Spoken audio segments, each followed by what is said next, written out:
जरूर। यह रही महाराणा प्रताप पर लगभग 10 मिनट में पढ़ी जा सकने वाली प्रेरणादायक हिंदी कहानी, जो उनके जीवन, संघर्ष और शौर्य को संक्षेप में बताती है।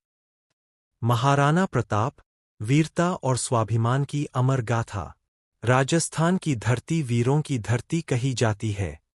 यहाँ के रेगिस्तानी टीले भी इतिहास की गूंज सुनाते हैं।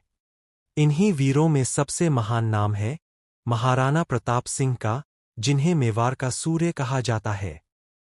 बाल्यकाल और शिक्षा।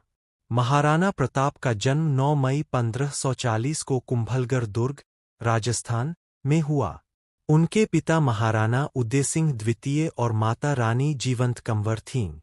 बचपन से ही प्रताप में पराक्रम, स्वाभिमान और धर्मनिष्ठा झलकती थी। वे घुड़सवारी, तीरंदाजी और युद्धकला में निपुण थे। उनकी शिक्षा केवल पुस्तकों तक सीमित नहीं थी, वे रणभूमि के लिए तैयार किए जा रहे थे।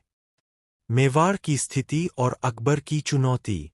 उस समय भारत में मुगल बादशाह अकबर का शासन फैल रहा था। एक-एक कर सब राजाओं ने अकबर की अधीनता स्वीकार कर ली थी, लेकिन महाराणा प्रताप ने यह कहकर स्पष्ट मना कर दिया, मेवाड़ की मिट्टी कभी पराधीन नहीं होगी। अकबर ने कई दूत भेजे, यहाँ तक कि राजा मान सिंह को भी, पर प्रताप नहीं झुके। उन्होंने कहा, राजपूत के लिए तलवार झुक सकती है, पर सिर नहीं। हल्दी घाटी का युद्ध 1576 ई. 18 जून 1576 को अरावली की गोद में बसी हल्दी घाटी की धरती पर इतिहास का एक महान युद्ध हुआ। एक ओर थे महाराणा प्रताप और उनकी सेना, दूसरी ओर थे मुगल बादशाह अकबर के सेनापति राजा मान सिंह। प्रताप के पास केवल लगभग 20,000 सैनिक थे, जबकि अकबर की सेना 60,000 से अधिक थी। फिर भी प्रताप ने शेरदिल होकर युद्ध किया।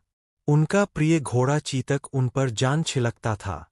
युद्ध में जब प्रताप घायल हुए और दुश्मन करीब था, तब चीतक ने उन्हें सुरक्षित स्थान तक पहुंचा दिया, लेकिन खुद नदी पार करते समय शहीद हो गया। प्रताप ने कहा, तू घोड़ा नहीं, मेरे प्राणों का साथी था। वनवास और संघर्ष। युद्ध के बाद प्रताप जंगलों में चले गए। उन्होंने अरावली के घने जंगलों और गुफाओं में रहकर संघर्ष जारी रखा। उनकी पत्नी महारानी अजबदे और बच्चे भी कठिन परिस्थितियों में रहे, कभी घास की रोटियां खाईं, कभी जंगल के फल। पर प्रताप न